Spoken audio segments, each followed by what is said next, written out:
What's one thing you won't ever buy again?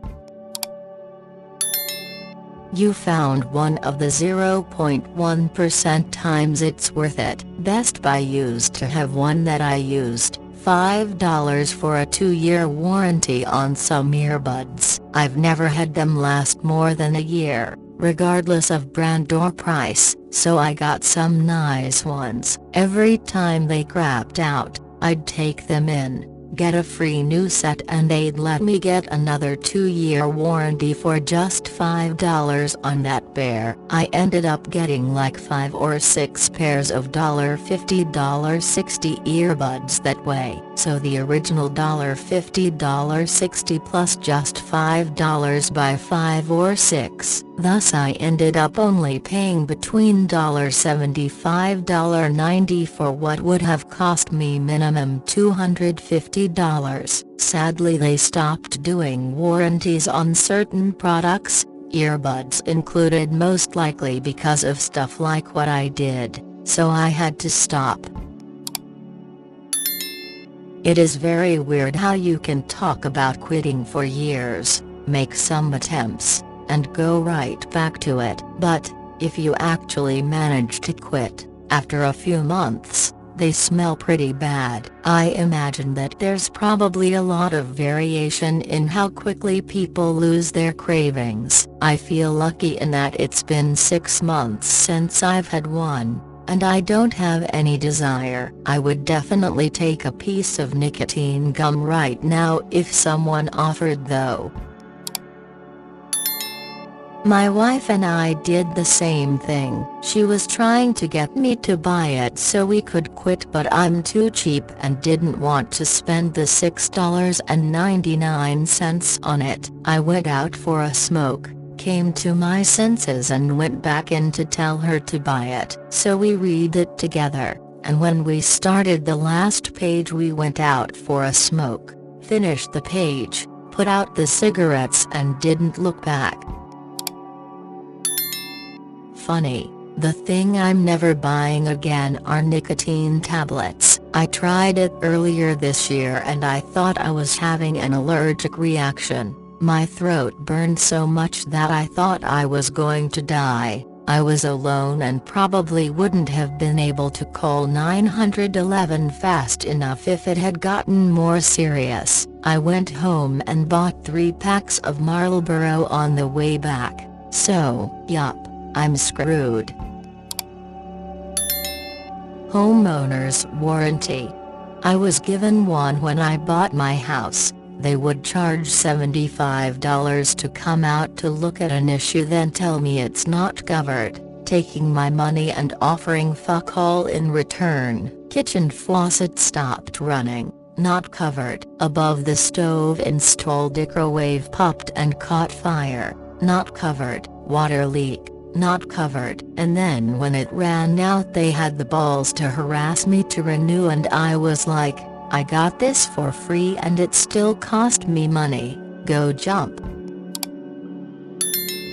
We had a weird experience with a home warranty. Sellers included it, with a clause for pool and pool equipment. Pool needed about $2,500 to bring it up to par.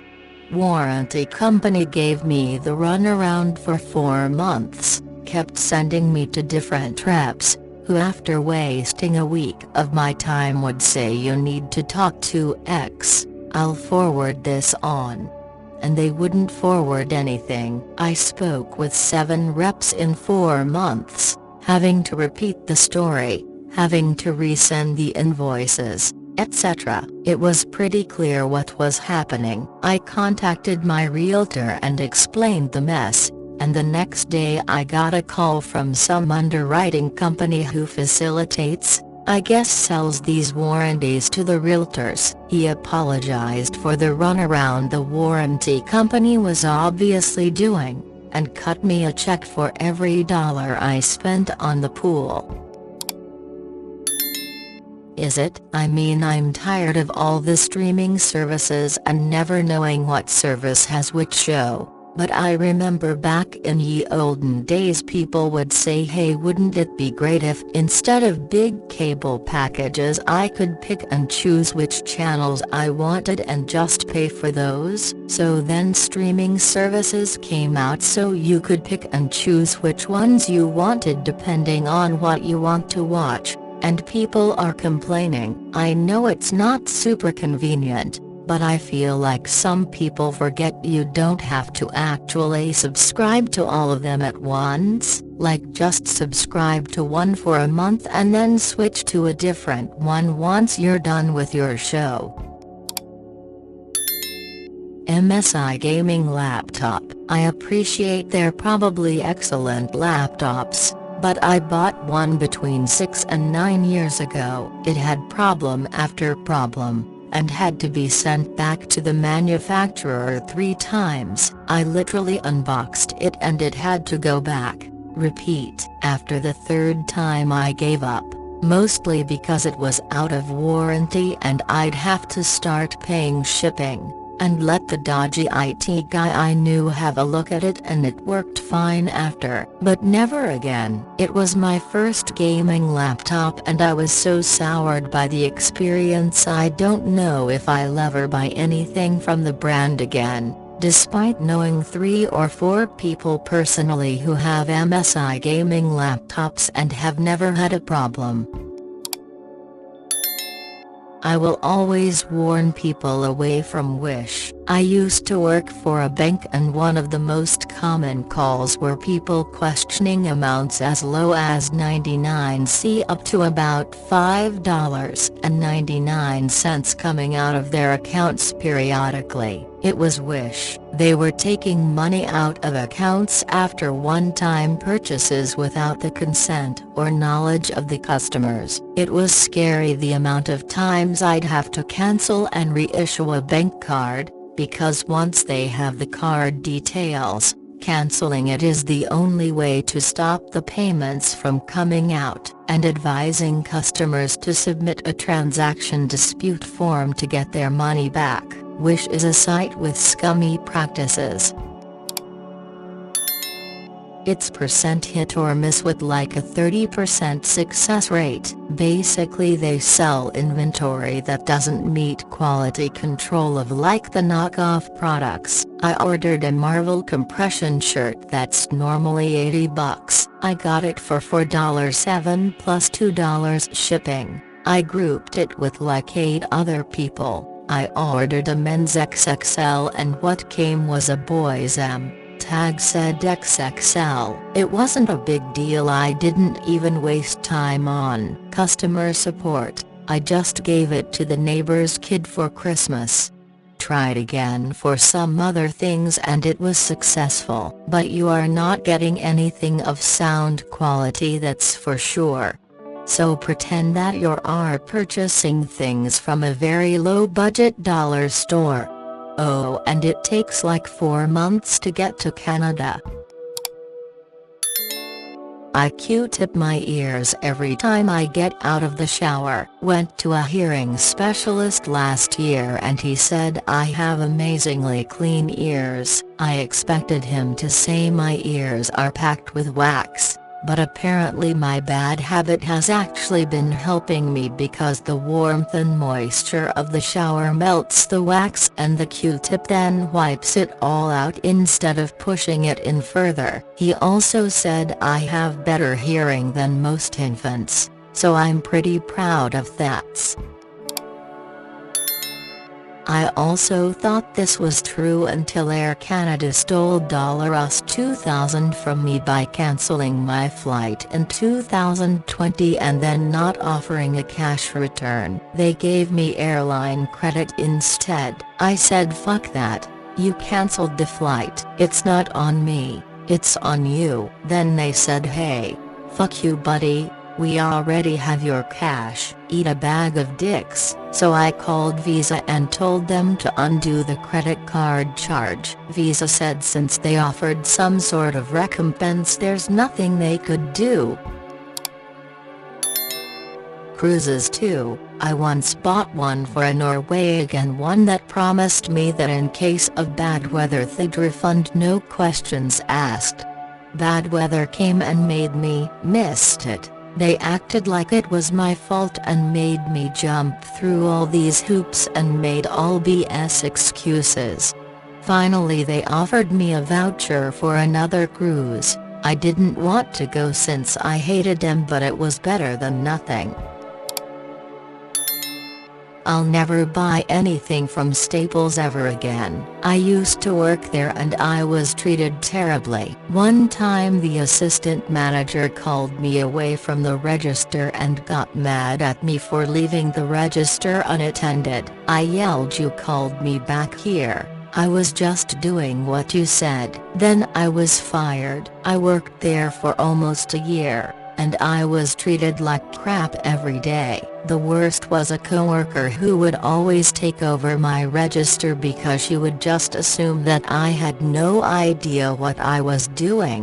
The assistant manager would always take her side, no matter how obvious it was that she was incorrect. One time a customer came up to the register with a box of speakers, and the customer asked if they were wired or wireless. The box didn't specify, so I asked my coworker, and without even looking at the box, she said they're wired. I asked, "How do you know that?" And she said all computer speakers are wired. I told her that wireless computer speakers exist, but she kept insisting that she was right. I was also insisting that I was right. However, I knew that I was right since I had seen wireless speakers in real life. Of course, the assistant manager took my coworker's side and said that I can't be arguing in front of customers. However, she completely ignored the fact that my coworker was also arguing. I could name a ton of other examples, but that would make this post way too long. A cheap washing machine. Had one at my previous apartment, and it left dry patches on the clothes even if you selected water plus. Of course, the clothes weren't really clean either. Ended up pre-washing everything by hand before using that washing machine. Luckily, I managed to sell it to the next tenant together with my furniture, which I left there. Buy a used meal washer if you can get one. Extra insurance coverage for electronics that is sold in stores. I fucked up and put my switch on my blanket and pulled the blanket off. The result was that my switch went flying and landed at a weird angle, which bent the left side Joy-Con rail backwards. But hey, at least I had it covered by insurance. So if I sent it, how did you think it went? They said that I had opened it, which I had not, because the battery was damaged, and demanded that I paid for the service again and offered me to buy a new one. And that is why I no longer shop at MediaMarkt. Very likely a house. I will never be able to afford one again. I bought one in 2009 with my ex. We split up. I lost my job. I took a $20,000 loss when having to sell it. I will never be physically well enough to earn a full-time wage again. So unless I somehow win the lottery, no house. Something I will never buy again on purpose. I am in agreement with several others. Extended warranties on pretty much anything. I loved my Mini Cooper. I bought mine brand new, drove it for 9 years and put 263k miles on it. It started having some engine issues and the dealer literally gave up on it. I was shocked. They were like, "Just come get it." I was driving it daily.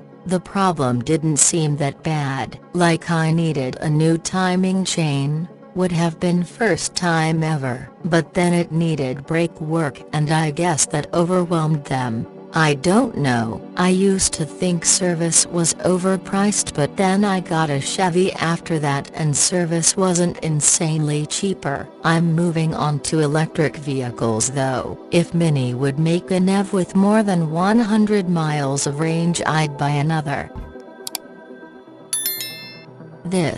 I had a Samsung dishwasher delivered this summer. It was delivered broken and it took nearly 2 months to get the company to come take it away. They kept saying they couldn't take it out without installing a replacement, and I told them there was no way in hell I was buying another one, and what did they care if I had a hole in my kitchen counter? Peacock Premium or I swear to God I'm so sick of this streaming shit. Just when I taught my 75-year-old mother the art of cancelling when not in use, she's all upset that I won't help her sign up for Cock to watch Jamie Lee Curtis in some Halloween B movie. Mind you, I have to visualize her smart TV UI that I used 2 years ago when I last visited. It's like, wait until it's up for rent please. Remember when we spent 2 hours installing and setting up Prime Video? Yay, I do. Use that or your other ones I did where that shit might come up in a few weeks. Anyway, these services are in cahoots, all deciding when and what to have, so that season 1-2 is here and the rest is there, but you can buy 3-4 here if you want. And why wouldn't people want simplicity for $39.50 if it means staving off a 2-hour tech support call with mom? Not that I don't have HBO Max for Dune right now, but still. Ugh. I guess I've contributed nothing to this question. Oh, Quip. I decided to be eco-conscious and try the Quip floss pick thingy, the plastic thing that you string floss across. I hate it. The pick part is too big for my mouth, so it's hard to reach my molars with it. And also the floss they use expands when it's wet, so it's supposed to help pull junk out of your teeth, except because it does that it gets stuck in my teeth. Basically I can only use the thing on my front 8 teeth and still have to use the single-use ones for the rest of my teeth. Even when I use regular floss, I still have the issue that the pick thing won't fit in my mouth. Their toothpaste is pretty good, though expensive, but it has xylitol in it. Sandals vacation. Had to move our trip thanks to COVID, and the insurance they sell you gives a travel voucher to book another stay later, which then prices have gone up a few grand more. Since I didn't want to lose my $7,000 already paid, I had to literally pay another $2,500 a year later for a rebooking as rates increased and airfare increased versus 2020. Side note, we booked pre-pandemic. What blew my mind, the only reason we had to delay was once the pandemic happened, travel wasn't allowed into Jamaica at that early stage, so I figured just refund us via the trip insurance and we'd come later if possible. Nope. No matter how many people I explain that we can't even access your country, can't we get a refund? The answer was a rebooking or lose your funds. We're now going week of New Year's just so we don't lose money paid, and I'll say begrudgingly as I'll never go to a Sandals again for their insane trip insurance scam policies. My other vacations for 2020 to Mexico, refunded 100% with no issue. A Lenovo tablet. I ordered one from the manufacturer since it had a great price and excellent specs on paper. I unboxed it. It was such a joke. The resolution was awful to say the least. I tried sending it back, but took me about a month for someone to approve the return on their end. And this after constant hounding emails and calls on my side. I had a Lenovo laptop which worked flawlessly for years, but the experience left me very bitter and I swore I will never buy their products again. I bought a Lenovo Yoga 900 a few years ago because of the watch band hinge and it had good specs. The fan is so loud it's like standing next to a Boeing 747 every time I start it up. Obvious exaggeration, but seriously it's annoyingly and distractingly loud. Also, it's supposed to be a 13 inches a laptop, but the bezel is so large that the actual usable screen is really about 10 inches. I really regret that purchase.